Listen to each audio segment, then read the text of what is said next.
Hey there everybody, and welcome back to another episode of Yolk'd. I'm Paul, this is Kyle, and we have a fantastic episode planned for you guys today. But not to get too far off topic, but I don't know if you guys saw, Kyle posted a video recently, and he purchased a new set of headphones. He got some Beyerdynamic DT880 Pros, really high-end headphones. They're going with this really high-end sound card from Asus. And Kyle, you've been trying those out lately? How you liking them? What? It's a bird. It's a plane. It's science. A group of Chinese physicists have created a ghosting invisibility cloak that changes the appearance of an object so that it looks like something else. The cloak is made to scatter incoming light in order to create an illusion of two ghost images on either side of the cloaked object. Depending on its construction, the device can even alter the shape of the ghost images themselves. The cloak itself is made of thousands of split-ring resonators which affect electromagnetic waves in very mysterious ways. And although that's not enough to make the target object disappear, it will make it appear much smaller and distorted. A jet in the sky, for example, might appear as nothing more than an indistinguishable object flanked by two small rocks. And what better way to confuse the enemy than with flying rocks? It'll be interesting to see where this technology goes in the future, and whether it will be a gateway into cooler things like human invisibility, or I can't think of anything cooler than human invisibility right now. But you get the point. AMD followed up the Tahiti XT GPU and its Radeon HD 7970 video cards with the Tahiti XT2, a version with increased clock speeds and memory frequency, dubbed the Radeon HD 7970 GHz edition. Now, Nvidia is rumored to be releasing a yet-to-be-named update to the GTX 680, but they're taking it a step further, according to Swedish hardware site Sweepstakes.com. When the 680 first launched, insiders noted that the GPU, codenamed GK104, wasn't based on the full Kepler design. It was in fact a cut-down version, presumably manufactured thusly to reduce manufacturing costs and increase yields. The full Kepler GPU is called GK110, and so far has only been available in $3,500 Tesla workstation cards and Cray Titan supercomputers.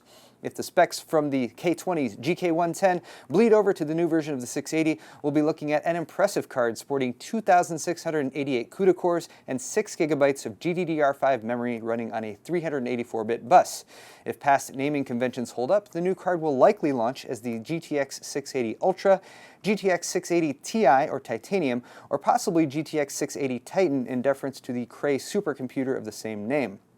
On the AMD side, the Sea Islands-based 8000 series retail video card series is rumored to launch in the first half of 2013. Nintendo announced that they'll be releasing some promising titles for their new Wii U console. Such titles will allow players to once again jump into the role of Cartoon Link in an HD remake of GameCube's Wind Waker. Not to mention a second new Zelda game is scheduled for a fall 2013 release. The list could stop there, but what good is any Nintendo console without a copy of Mario Kart to go with it? That's right, the Italian boys and their fancy friends are coming back to the racing track for another drive-by shooting. Mario himself will be getting his own 3D entry in similar style to Super Mario Bros. 3D. Yoshi, his trusty dinosaur companion, will also receive an exclusive title, and Luigi gets nothing. Boy, it must really suck to always live in somebody else's shadow.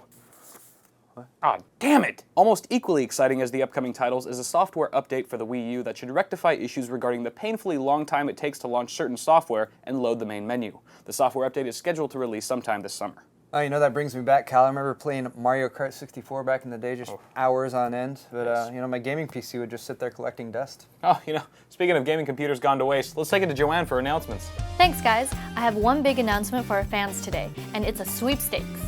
We're happy to inform you that the Nvidia 3D Gaming Sweepstakes just recently launched on January 16th and will be running for a full month until February 16th. You can find more details via the link in this video's description or head over to newegg.com/3D Gaming Sweepstakes. Up for grabs is over $3,700 in prizes, including 2 Gamer Extreme desktop PCs, Nvidia 3D Vision Glasses kits, and 3D monitors. Sorry to our international viewers, but this sweepstake is US only. I wanted to offer it to everyone, but Paul and Kyle said no, so go ahead and let them know in the comments why the next should be global. Back to you guys. Here's a bit of tech news. Intel has recently announced that they will no longer be making CPUs. I'm sorry, motherboards, actually. They're not going to be making motherboards anymore. According to an article on Maximum PC, Intel will be winding down operations of the Intel channel board division over the next 3 years. The last Intel design boards will be based on the upcoming Haswell CPU and 1150 socket. To be more precise, channel boards are typically desktop-based SKUs designed for home use, and Intel will still be producing server boards, integrated solutions like SoCs, reference designs, and use-specific solutions like the tiny motherboard in their new NUC, or next unit of computing. So my question is, how many of you even knew that Intel made motherboards? Is anyone running an Intel board in their personal gaming rig? My experience seems to point towards them being solid and reliable, but not particularly flashy, except for a few standouts like Skull Trail. And with so many offerings from the likes of Asus, Gigabyte, ASRock, and MSI, though, it's understandable that Intel would take a step back from this category. The Mars rover Curiosity recently uncovered extensive evidence that there was once water on the red planet. The strongest case for water on Mars is the mineral veins and rocks that were found in Yellowknife Bay, the place where Curiosity is currently stationed. Mineral veins form when water flows through crevices of the surface, leaving behind mineral deposits. This logic suggests that Yellowknife may have once been a riverbed in its time. If this news isn't exciting enough for you, in just a few days the rover will use its percussive drill for the first time ever, hopefully revealing evidence that Mars once supported life. Until then, check out this stunning live stream of the red planet recorded by the Mars Reconnaissance Orbiter. The black smudge to the left is Curiosity's landing site, while the shiny spark to the right is the Mars rover itself. You can even see the tracks it left behind since its landing. On behalf of all of you at home, we here at Newegg TV will be sure to keep our eyes and ears open for all signs of life on Mars. After all, something as groundbreaking as the discovery of extraterrestrial life is far too significant a phenomenon to turn a blind eye to, and we would have to be a bunch of idiots to miss something on that scale. Back to you, Paul. In an effort to outdo Kyle, I have a bigger and better space story for our more extreme viewers. Astronomers have discovered the largest structure in the known universe, a large quasar group composed of 73 of the intensely bright celestial bodies. A quasar is the compacted center of a galaxy surrounding a massive black hole, and this particular group, called U1.27, or more colloquially, Huge Large Quasar Group, actually defies Albert Einstein's cosmological principle, which is derived from his theory of relativity.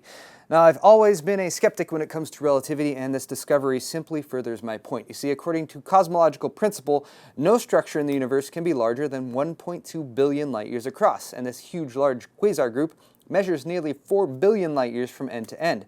To put that in perspective, our own Milky Way galaxy measures about 120,000 light years across at its widest point, meaning that it would take about 32,500 Milky Way galaxies lined up just to match the size of this 73 quasar cluster. As this obviously disproves the theory of relativity and all scientific principles derived from it, I've decided to close today's episode by accelerating the mass of my own body to the speed of light so I can travel into the future, where I will sell this Intel motherboard, which I estimate will have at least doubled in price by sometime next year. A miscalculation could mean that I end up scattering my atoms across the space-time continuum, but you gotta break some eggs to make an omelet. Here goes. Paul? Buddy? Well, we need you for work tomorrow, man, so, don't be late or anything. I guess I'm gonna close the show by myself. It's cool. Thank you all for watching, guys. Stay tuned for our next episode, and until next time, you've just been yoked.